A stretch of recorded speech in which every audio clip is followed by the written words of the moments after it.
The transmission arrived at 3:47 hours, slipping past every firewall the UES Harbinger possessed as though they were nothing more than suggestions. Commander Dren Vasaro was already awake, staring at the viewport in his quarters where the stars of the Meridian corridor stretched like scattered diamonds against infinite black. Sleep had abandoned him years ago, replaced by a persistent insomnia that his ship's medical officer attributed to stress and Dren attributed to memory. When the neural implant at the base of his skull hummed with an unfamiliar frequency, he did not reach for his sidearm. He did not call for security. Instead, he closed his eyes and let the transmission wash over him like cold water, carrying with it a single image that burned itself into his consciousness. A palace of living ice floating above an ocean of liquid methane, its spires reaching toward a sky that had never known sunlight. The Meridian Spire, seat of the Kithaeron Empire, a place no human had ever been invited to enter. Dren opened his eyes and found his hands trembling. He pressed them flat against his thighs and forced himself to breathe. 15 years he had spent navigating the razor's edge between humanity and the Kithaerons, learning their protocols, studying their culture, memorizing every clause of the treaty that kept two species from annihilating each other. In all that time, he had never received so much as a formal acknowledgement from the imperial court. Humans were tolerated in Kithaeron space the way one might tolerate a persistent insect, with careful attention and barely concealed disdain. And now this, coordinates, an image, and beneath it all, a sensation he could not name, something that felt almost like recognition. He pulled on his uniform and made his way to the bridge, where Lieutenant Commander Yara Okonkwo sat in the command chair, her dark eyes fixed on a navigation display that showed nothing but empty space. "Couldn't sleep either," she asked without turning. "I never sleep, you know that." "I know you say that. I also know you snore like a malfunctioning air recycler when you think no one's listening." Dren allowed himself a small smile. Yara had served with him for 8 years, and in that time she had developed an uncanny ability to cut through his carefully constructed walls with nothing more than a well-timed observation. "I received a transmission," he said. Now she turned, her eyebrows rising. "Through official channels." "Through no channels at all. It bypassed everything." Yara's expression shifted from curiosity to concern. "That's not possible. Our encryption protocols were designed specifically to prevent Kithaeron intrusion. Admiral Reyes personally oversaw the implementation." "Admiral Reyes," Dren said slowly, "has never actually encountered Kithaeron technology. He designed those protocols based on theoretical models and optimistic assumptions. He moved to the navigation console and entered the coordinates from the transmission. The display flickered, recalculated, and then presented a trajectory that made Yara inhale sharply. "That's beyond the boundary moons," she said. "We're not authorized to cross into the inner territories." "No human vessel has ever been authorized to cross into the inner territories." "Which is exactly my point, Commander. If we enter that space without permission, we'll be in violation of 17 different treaty provisions. The Kithaerons would be within their rights to destroy us." Dren studied the trajectory, noting the precise calculations, the careful adjustments for gravitational interference from Kithaeron 9 many moons. Whoever had sent this transmission had not simply provided coordinates, they had provided a path, a safe passage through defenses that no human had ever mapped. "I don't think," he said quietly, "that destruction is what they have in mind." The journey to Kithaeron 9 took 3 days. 3 days of silence from the Kithaeron patrol vessels that normally shadowed any human ship in the corridor. 3 days of increasingly nervous reports from the Harbinger's sensor operators, who could not explain why their instruments showed nothing but empty space when every tactical model suggested they should be surrounded. 3 days during which Dren found himself returning again and again to the classified files buried in the deepest reaches of his personal database. Outpost Velen, 10 years ago. a Kitharan research station that had gone dark without warning or explanation. Dren had been younger then, still believing that truth and duty were the same thing. He had led a reconnaissance team through the station's frozen corridors, past laboratories filled with equipment he could not identify, until he found the bodies. Kitharan researchers. 17 of them. Their pale blue skin had faded to gray, their silver-blonde hair matted with frozen blood. And among them, wearing civilian clothes but carrying military-grade weapons, 3 humans whose identification chips traced back to Helix Dynamics, a corporation with connections so deep into Earth's government that exposing them would have meant unraveling the entire structure of Terran authority. Dren had stood in that charnel house and understood with terrible clarity that he held the future of 2 species in his hands. Report the truth, and war would follow. A war humanity could not win. A war that would leave Earth in ashes and the Kitharan Empire wounded beyond recovery. Or lie, falsify the evidence, blame the deaths on a reactor malfunction, and bury the truth so deep that no one would ever find it. He had chosen the lie. He had chosen peace. And every night since, he had wondered if peace built on deception was any peace at all. When Kithara 9 finally filled the viewport, Dren felt something loosen in his chest. The gas giant was enormous, its atmosphere a churning mass of orange and amber storms that never ceased. But it was what floated above those storms that stole his breath. The Meridian Spire, exactly as it had appeared in the transmission, its crystalline towers catching light from sources he could not identify and scattering it into rainbows that danced across the methane clouds below. "Well," Yara said from beside him, her voice unusually subdued, "I'll give them this. They know how to make an impression." The Harbinger docked at a receiving platform that extended from the spire's base like a frozen tongue. Dren stepped onto surfaces that should have been slick with ice but instead gripped his boots with gentle precision. The air was cold but breathable, carrying a faint scent he could not identify, something floral, something ancient. No guards awaited him, no diplomats, no officials of any kind, just silence and corridors of living ice that stretched into darkness. Dren walked.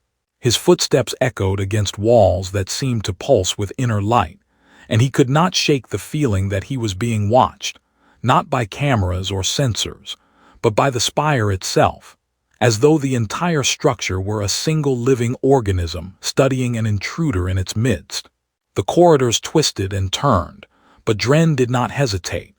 The same instinct that had guided him through Velen guided him now, leading him deeper into the palace until he stood before doors that rose 50 meters into shadow. They were carved from something that looked like ice but felt, when he touched them, like frozen starlight. The doors opened without sound. Beyond them lay a chamber of impossible beauty. Columns of crystalline ice spiraled toward a ceiling lost in darkness. The floor reflected not his image but something else, fragments of memory, glimpses of faces he had known and lost. And at the far end, upon a throne that seemed carved from captured moonlight, sat a figure who had ruled this empire for 300 years. Queen Seylith Vaan did not move as he approached. Her pale blue skin glowed softly against white silks that flowed around her like captured clouds. Silver blonde hair cascaded past her shoulders, framing a face of terrible, ancient beauty. Her ears rose to elegant points, marking her as something other than human, something older and stranger. But it was her eyes that held him, violet, deep as galaxies, filled with a sorrow that spanned centuries. She did not speak. She only watched. And Dren, standing alone in the throne room of an alien queen, understood that everything he had buried was about to be unearthed. The cold was not like anything Dren had experienced before. It did not assault him the way planetary winters did, aggressive and biting. Instead, it seeped into him gradually, finding the spaces between his molecules and settling there like an old friend who had no intention of leaving. His thermal suit, designed to withstand the frozen vacuum of deep space, seemed almost offended by its own inadequacy. Queen Seylith Vaan remained motionless upon her throne, watching him with those impossible violet eyes. The silence stretched between them like a living thing, growing heavier with each passing moment. Dren had negotiated with admirals, argued with politicians, faced down pirates in the outer reaches of human space. None of it had prepared him for the experience of being studied by a being who had witnessed the birth and death of stars. When she finally spoke, her voice resonated through the chamber like the striking of a crystal bell, each word carrying harmonics that seemed to exist just beyond the edge of human hearing. "You are the one who witnessed." Dren had expected many things: accusations, demands, perhaps even immediate execution. But this simple statement, delivered with such certainty, caught him entirely off guard. "I'm not sure I understand what you mean, Your Majesty." Seylith rose from her throne with the slow, deliberate grace of falling snow. Her white silks shifted around her like living mist, and as she descended the steps carved from frozen light, Dren became acutely aware of how small he was in this place. How fragile, how utterly human. "You understand precisely what I mean," she said. "The pretense of ignorance does not suit you, Commander Vasaro. I have studied your species for 3 centuries. I know the difference between genuine confusion and strategic deflection." She began to circle him, and Dren resisted the urge to turn with her. He kept his eyes forward, fixed on the empty throne, even as he felt her presence moving behind him like a cold wind. "You have come a long way from your homeworld," she continued. "Tell me of Earth, tell me of its seasons." The question seemed so mundane that Dren almost laughed. Here he stood, in the heart of an alien empire, facing a queen who could order his death with a gesture, and she wanted to discuss weather patterns. "Earth has 4 seasons in most regions," he said carefully. "Spring, summer, autumn, winter. They're caused by the planet's axial tilt as it orbits our sun. And the rain, what does it taste like? I am not sure I've ever thought about it." Seylith completed her circuit and stood before him, close enough now that he could see the subtle luminescence of her skin, the way light seemed to flow beneath its surface like bioluminescent creatures in a dark ocean. Her long ears, elegant and pointed, caught the ambient glow of the chamber and transformed it into something softer. "Your species does not think about many things," she said. "You move through existence collecting experiences without examining them. It is simultaneously your greatest weakness and your most remarkable strength. With respect, Your Majesty, I've been traveling for 3 days without explanation. I've been given no indication of why I was summoned, and I'm fairly certain my thermal suit is about 20 minutes away from complete systemic failure." Dren met her violet gaze directly. "If there's a point to this conversation, I would appreciate arriving at it before I freeze to death." The silence that followed his words was absolute. Dren felt certain he had just committed some unforgivable breach of protocol, that guards would materialize from the crystalline walls and drag him away to whatever fate awaited those foolish enough to speak bluntly to Kithaeron royalty. Instead, Seylith laughed. The sound was extraordinary, like icicles shattering in sunlight, sharp and bright and unexpectedly warm. It transformed her face, softening the ancient sorrow in her eyes and revealing something almost human beneath the alien beauty. "Your Admiral Chen warned me that you possessed an unfortunate tendency toward directness," she said. "He undersold the quality considerably." "You spoke with Admiral Chen." "I have spoken with many of your leaders over the centuries. They are, without exception, tediously diplomatic. They say nothing of substance while using an impressive quantity of words. You, Commander, appear to suffer from the opposite affliction." Dren felt some of the tension leave his shoulders. Whatever this was, whatever game Seylith was playing, at least she seemed to appreciate honesty. "I've been told it's a character flaw. By people who value comfort over truth, no doubt." She gestured with one long-fingered hand, and a figure emerged from shadows Dren had not noticed, a Kithaeron servant carrying a tray of what appeared to be crystallized light. "You are cold. You are tired. You are confused. These conditions are not conducive to meaningful conversation. Drink." The The servant offered the tray, and Dren examined its contents with undisguised suspicion. The liquid, if it could be called liquid, glowed faintly blue, shifting and swirling within a vessel carved from what looked like frozen moonlight. "What is it?" "A traditional welcome offering. It will warm you and sharpen your thoughts. And if I'm allergic to traditional welcome offerings, then you will die in considerable discomfort, and I will need to summon a different human to answer my questions." Seylith's expression remained perfectly neutral. "The choice is yours." Dren picked up the vessel. It was lighter than he expected, almost weightless, and the liquid inside smelled of winter forests and something else, something that reminded him of home in ways he could not articulate. He took a careful sip. For approximately half a second, nothing happened. Then fire erupted through his entire body, not painful exactly, but intense, overwhelming, like swallowing a star and feeling it explode through every nerve ending he possessed. He managed, through what he considered heroic effort, not to drop the vessel or collapse to the floor. He did not, however, manage to suppress the strangled sound that escaped his throat. Seylith watched with what could only be described as amusement. The first experience is often memorable. "You might have mentioned," Dren gasped, "that it would feel like drinking liquid plasma. Where would be the entertainment in that?" Despite everything, despite the cold, the confusion, the absolute absurdity of his situation, Dren found himself smiling. There was something almost human about Seylith's dry humor, something that cut through the vast gulf between their species and reminded him that beneath the titles and the ceremony, she was simply a person. An ancient, impossibly powerful person, but a person nonetheless. The warmth from the drink spread through him, driving back the cold that had settled in his bones. His thoughts, which had been sluggish with fatigue and confusion, sharpened into crystalline clarity. He looked at Seylith with new eyes and saw, for the first time, the weight she carried, the loneliness, the desperate hope. "Your species is remarkably fragile," she said, and there was something almost like wonder in her voice. "Your lives are brief, your bodies vulnerable, your technology primitive by our standards. And yet one of you accomplished something my entire empire could not." The warmth in Dren's chest turned cold. He knew, with sudden terrible certainty, what she was about to say. 10 years ago," Seylith continued, "a human stood in a place of death and chose the shape of the future.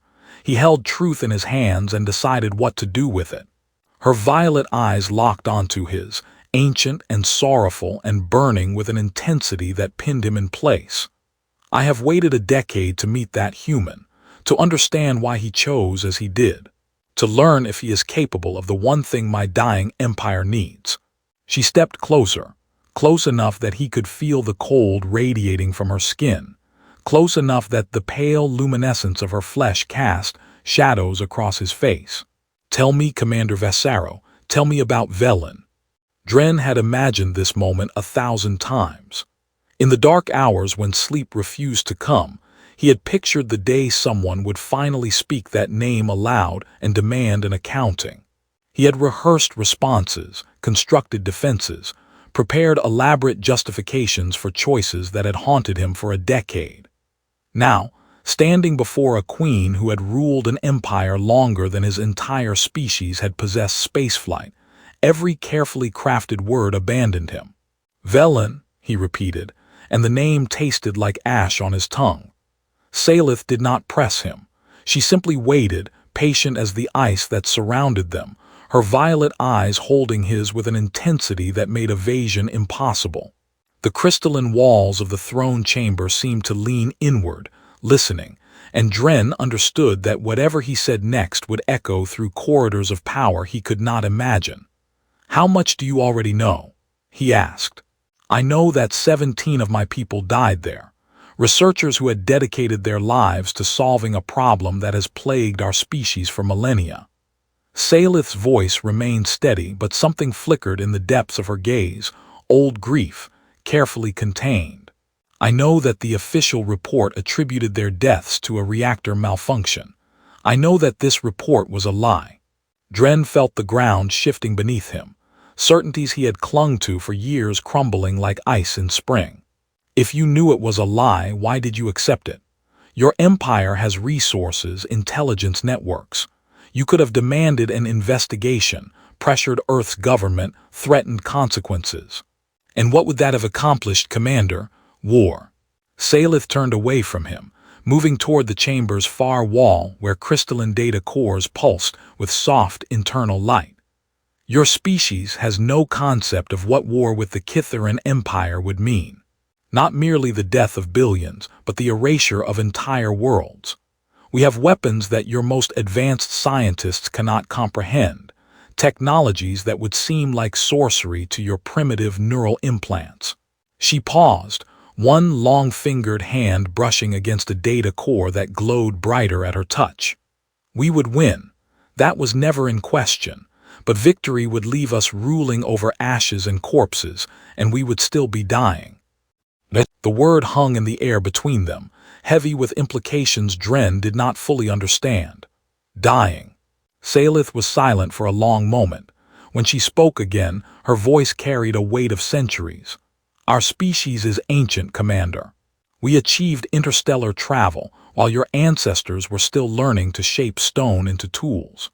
We built empires that spanned galaxies, created technologies that bent the fabric of reality to our will, lived lives measured in centuries rather than decades. She turned back to face him, and the sorrow in her eyes was so vast that Dren felt it like a physical pressure against his chest. And now we are dying. Slowly, inexorably, generation by generation. Our genetic structure is unraveling, damaged by radiation from weapons we used in wars so old that even we have forgotten their causes. Each generation is born weaker than the last. Fewer children survive to adulthood. Those who do often cannot reproduce. Dren struggled to process what he was hearing. The Kitharan Empire was the most powerful civilization in known space, feared and respected in equal measure. The idea that such a species could simply fade away seemed impossible, like suggesting that stars might simply forget how to shine. The researchers at Velen, Seylith continued, had discovered something remarkable. A method of repairing the genetic damage that is killing us. A cure, Commander. Not merely a treatment, but an actual cure that could save our species from extinction. Her voice hardened. And then your people murdered them. They weren't my people. The words came out before Dren could stop them, sharp and defensive. The ones who did this, they were corporate agents, mercenaries working for Helix Dynamics. Earth's government didn't sanction the attack. Most of our leadership doesn't even know it happened. Because you ensured they would never find out. The accusation struck with surgical precision.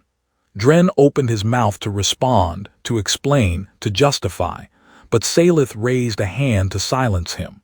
I am not interested in excuses, Commander. I have had a decade to imagine every possible rationalization you might offer. What I want to understand is simpler and far more difficult. She approached him again, closing the distance between them until they stood barely an arm's length apart. Why did you choose the lie? Not the political reasons, not the strategic calculations. The truth, the real reason. Dren looked into her violet eyes and saw something unexpected there. Not judgment, but genuine curiosity. Perhaps even a kind of kinship. She was asking him to strip away every layer of self-protection he had constructed, to expose the raw, shameful core of his decision. Because I was standing in a room full of bodies, he said quietly, and I realized that if I told the truth, there would be rooms full of bodies on every world from here to Earth. Human bodies, Kitharan bodies, children who would never grow up, families who would never exist, futures that would be erased before they could begin. He paused, struggling to find words for feelings he had never allowed himself to examine. I told myself it was about peace, about protecting billions of lives, but that's not the whole truth. Then what is? I was afraid.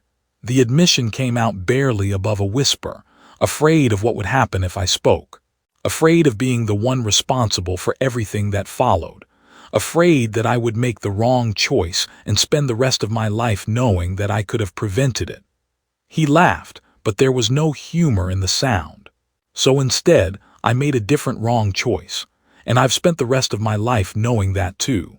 The silence that followed was different from before, softer somehow, more intimate.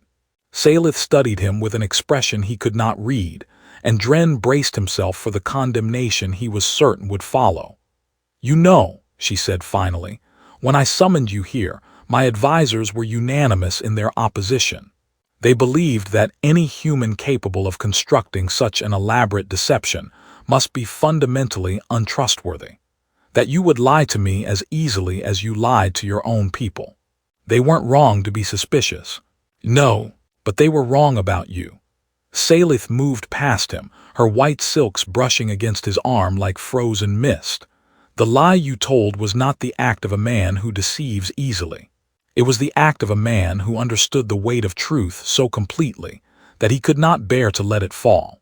Dren turned to follow her movement, confused. "I'm not sure that's a compliment." "It is an observation. Compliments are for diplomats and courtiers. I am neither." She paused at the base of her throne, one hand resting on the armrest carved from frozen light. "My empire has spent 3 centuries learning to lie with perfect grace. We lie to our allies about our intentions. We lie to our enemies about our capabilities. We lie to ourselves about our future." Her voice dropped to something almost like a whisper. "We have lied so long and so well that we have forgotten what truth sounds like." Understanding dawned on Dren with the slow inevitability of sunrise. "That's why you brought me here, not to punish me for Velen, not to demand answers about Earth's involvement. You are the first human I have ever encountered who told me an uncomfortable truth without being forced," Seylith said. "You admitted your fear, your doubt, your shame. In 300 years of rule, not one of my own advisors has done the same. That seems unlikely. You must have trusted counselors, people who speak honestly to you." Seylith's laugh was brief and bitter. "I have counselors who tell me what they believe I wish to hear. I have advisors who construct elaborate arguments supporting positions they know I already hold. I have an entire court of brilliant minds dedicated to the art of saying nothing while appearing to say everything." She ascended the steps to her throne and settled into it with the weariness of ages. "What I do not have, Commander, is anyone who will look into my eyes and tell me that I am wrong." The weight of her isolation settled over Dren like a physical burden. He had spent a decade carrying his own loneliness, the knowledge of what he had done, and the inability to share it with anyone who could understand. But his loneliness was the work of 10 years. Hers had been growing for centuries. "What do you want from me?" he asked.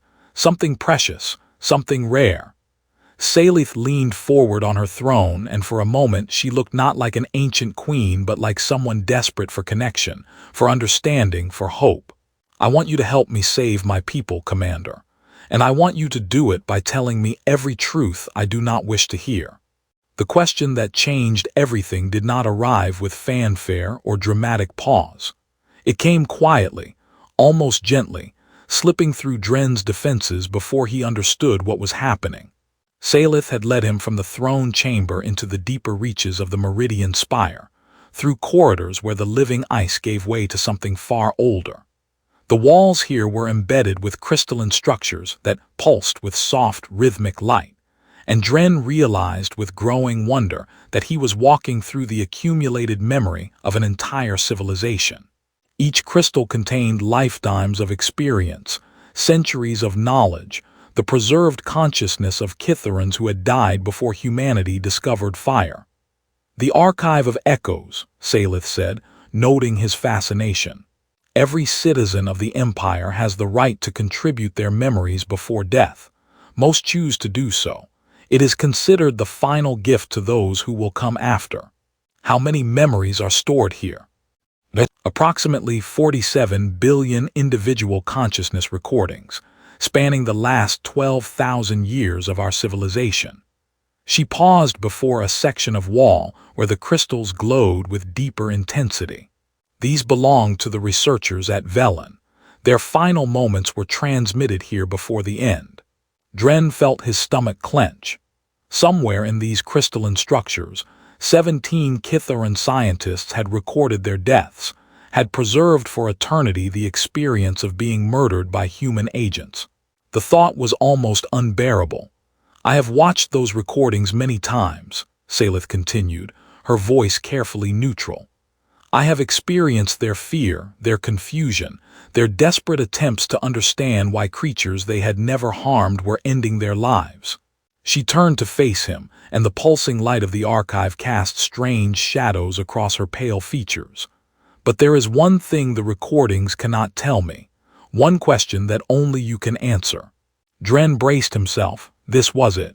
The moment he had dreaded since first receiving the transmission that brought him here. Whatever Seylith was about to ask, he would answer truthfully. He owed her that much. He owed the dead that much. When you chose the lie, she said, did you believe you were protecting your people, or were you protecting yourself? Of all the questions he had anticipated, this was not one of them.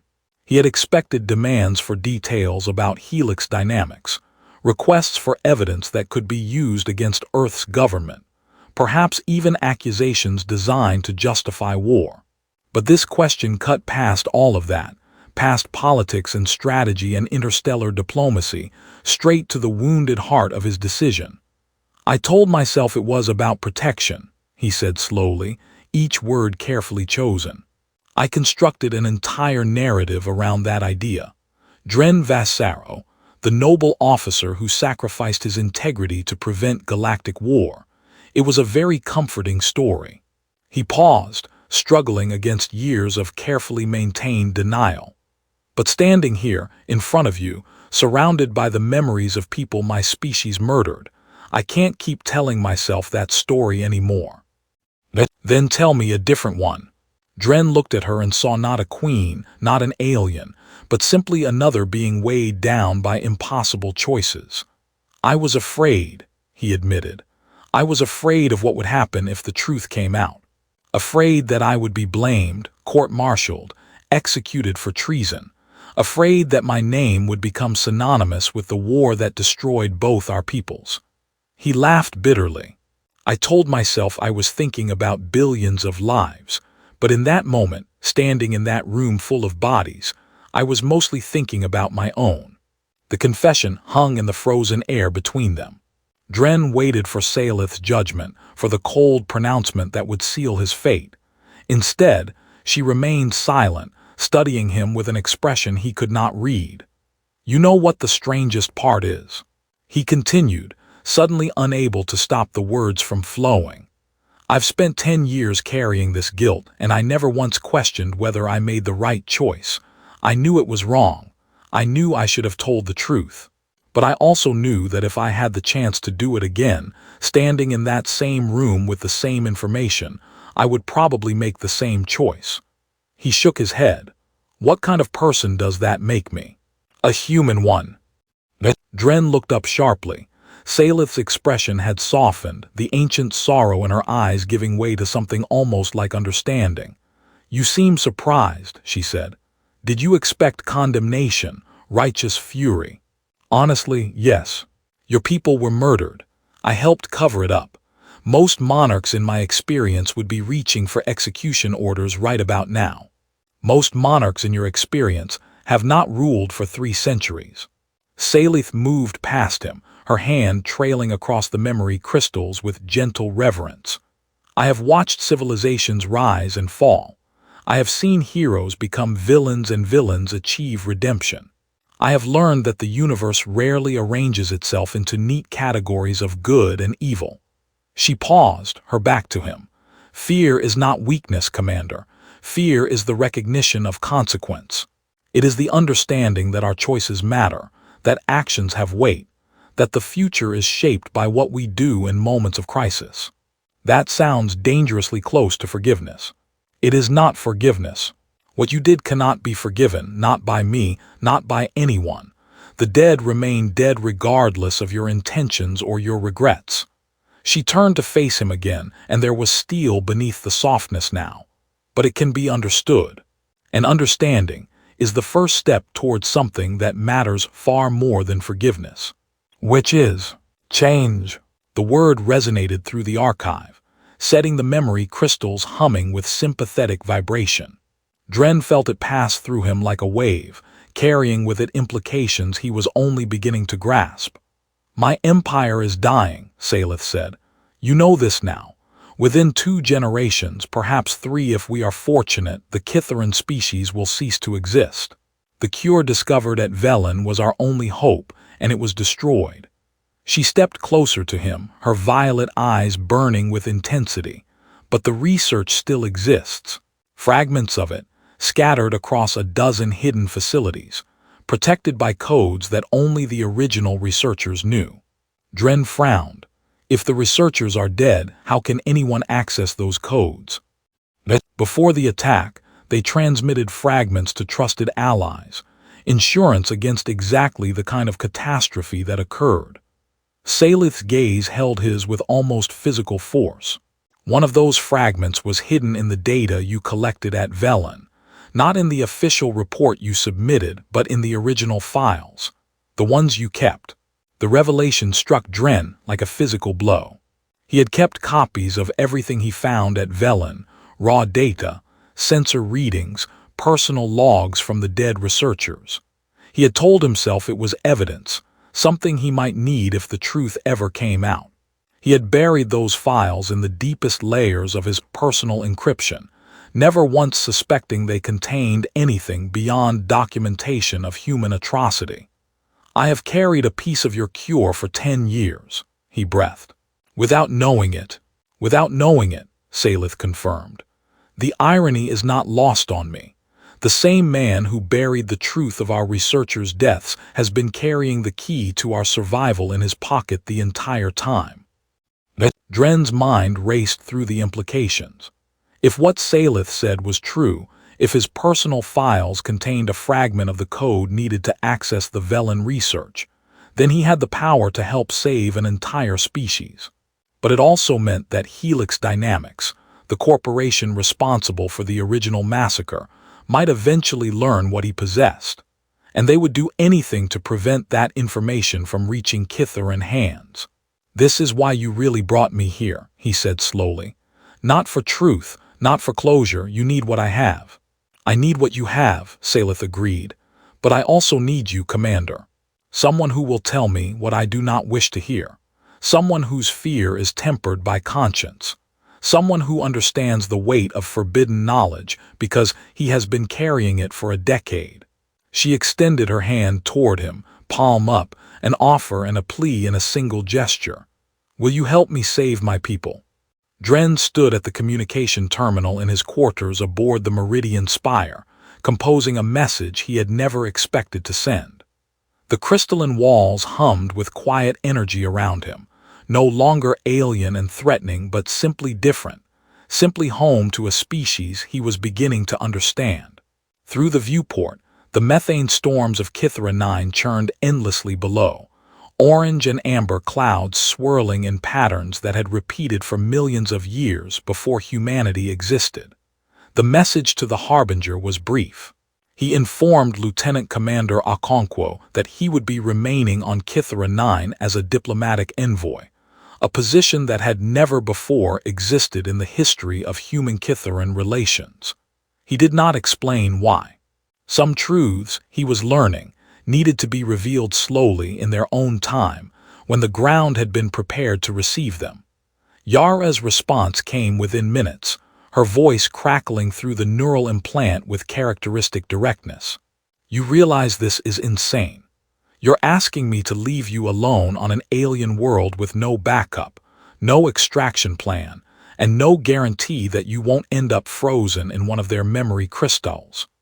"The crystals are voluntary," Dren replied, "and surprisingly comfortable from what I understand." "That's not funny. It's a little funny." A long pause followed, during which Dren could almost see Yara pinching the bridge of her nose the way she always did when he was being particularly difficult. "What am I supposed to tell Command? They're going to want explanations. They're going to want to know why their senior diplomatic officer has suddenly decided to take up permanent residence with a species that barely acknowledges our existence. Tell them I'm pursuing opportunities for improved relations. Tell them I've been offered a position of unprecedented access to the Kithaeron court. Tell them whatever you need to tell them. Dren paused, weighing his next words carefully. And Yara, when you get back to Earth, stay away from anything connected to helix dynamics. Don't ask questions about Outpost Velen. Don't access any classified files related to Kithaeron research. Just be careful. The silence that followed was different, heavy with implications Yara was too intelligent to miss. Dren, what have you gotten yourself into? Something important, something that might actually matter. He closed his eyes, feeling the weight of 10 years beginning to lift from his shoulders. I'll explain everything when I can, but right now, I need you to trust me. I've trusted you for 8 years. I suppose another few won't kill me. Her voice softened. Take care of yourself, Commander, and if those aliens try to turn you into a popsicle, I'm coming back with the entire Third Fleet. The connection closed, and Dren allowed himself a small smile. He would miss Yara's particular brand of aggressive loyalty. But he had work to do here, work that could not wait for the slow machinery of human bureaucracy to catch up. He retrieved his personal files from the Harbinger's secure database, navigating through layers of encryption that he had never expected to unlock again. The data from Velen appeared on his screen, thousands of files containing everything he had collected during that terrible mission. Somewhere in this digital graveyard lay the fragment Seylith needed, the key to unlocking research that could save an entire species. Finding it took hours. The Kithaeron researchers had hidden their work with remarkable cunning, embedding the code fragment in what appeared to be a routine atmospheric sensor reading. Dren would never have noticed it if he had not known to look, would have dismissed it as meaningless data from a mission he wanted to forget. But there it was, a sequence of numbers and symbols that meant nothing to human eyes but represented hope for a dying civilization. He carried the fragment to Seylith personally, walking through corridors that no longer felt threatening, past crystalline walls that seemed to pulse with gentle welcome. The Queen awaited him in a chamber he had not seen before, smaller than the throne room but somehow more intimate. Here, the ice gave way to something warmer, walls embedded with living plants that glowed with soft bioluminescence, filling the air with a scent that reminded Dren of summer gardens on Earth. "You found it," Seylith said. It was not a question. Dren offered her the data crystal containing the fragment. It was hidden in an atmospheric reading. Your researchers were clever. They were brilliant. She accepted the crystal with reverence, holding it in her palm as though it contained something infinitely precious, which Dren supposed it did. This fragment, combined with others we have recovered, will allow us to reconstruct the research.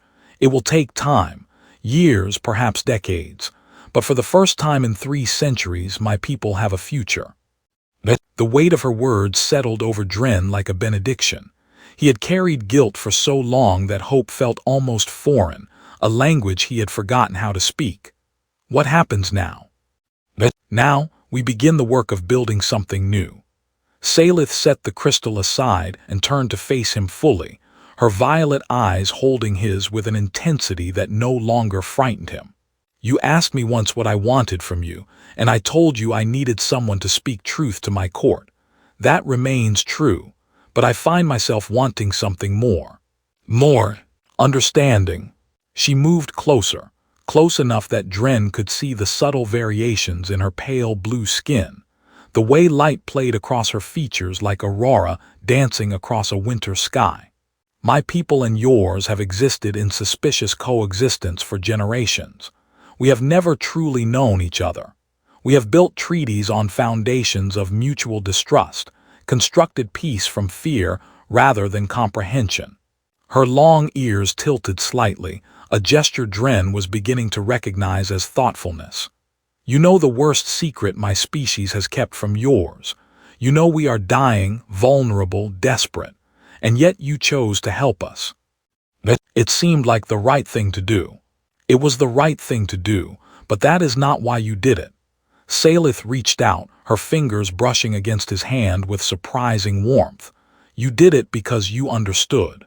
Because you have carried your own dying for 10 years, watched your own soul unravel under the weight of silence and shame. You recognized in us a reflection of your own pain. Dren wanted to deny it, to claim nobler motivations than simple recognition of shared suffering.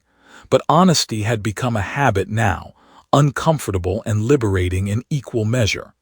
I saw people who needed help, and I saw a chance to make something right after years of getting everything wrong. That is precisely why you must stay. Seylith's hand remained on his, cool but not cold, alien but not unwelcoming. My empire needs more than a cure for our genetic decay. We need to learn how to connect with species we have spent millennia dismissing as inferior. We need to understand that strength can come from cooperation rather than domination. We need, she paused, and for a moment the ancient queen looked almost uncertain. We need a friend. The word hung between them, simple and profound. Dren thought about everything that had brought him to this moment.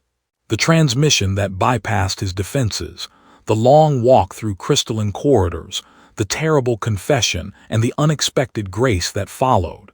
He had come here expecting judgment and found instead an invitation. He had carried forbidden knowledge for a decade and discovered that the greatest weight was not the knowledge itself, but the loneliness of bearing it alone. I'm not very good at friendship, he admitted. I tend to be direct when I should be diplomatic, silent when I should speak, and I have a habit of making terrible jokes at inappropriate moments. Seylith's laugh echoed through the chamber, warm and genuine. I have ruled alone for 300 years. I have forgotten what friendship feels like. Perhaps we can learn together. Perhaps we can. They stood together at the edge of the chamber, looking out through a viewport that revealed the churning storms of Kithra 9 below. Somewhere in the distance, the Harbinger was preparing to depart, carrying news of an impossible alliance back to a humanity that was not ready to understand. Somewhere in the vastness of space, Helix Dynamics would eventually learn what had been shared and would begin making plans that Dren and Seylith would need to counter. Somewhere in hidden facilities across the Empire, Kitharan scientists were preparing to reconstruct research that could save their species.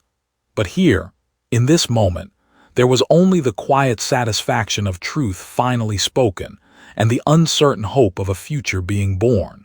There is something I should tell you, Seylith said, breaking the comfortable silence. Something about why Helix Dynamics wanted the cure destroyed. It was not simply corporate greed or political maneuvering. There were factions in your government who feared what would happen if Kitharan survived, who believed that our extinction would eliminate a rival and secure human dominance in this region of space. Dren absorbed this without surprise. He had suspected as much, had glimpsed the shadowy outlines of such conspiracy in the files he had buried for so long. And you're telling me this because you need to understand what we are facing together. The alliance we forge here will have enemies on both sides, people who benefit from division and distrust. Saving my people is only the beginning. She turned to him, and in her violet eyes he saw both warning and promise. The real work lies ahead. Dren nodded slowly. 10 years ago he had made a choice born of fear, and it had shaped everything that followed. Now he stood at another crossroads, another moment where the future waited to be determined. But this time he was not alone. This time he chose truth. Then I suppose, he said, we should get started.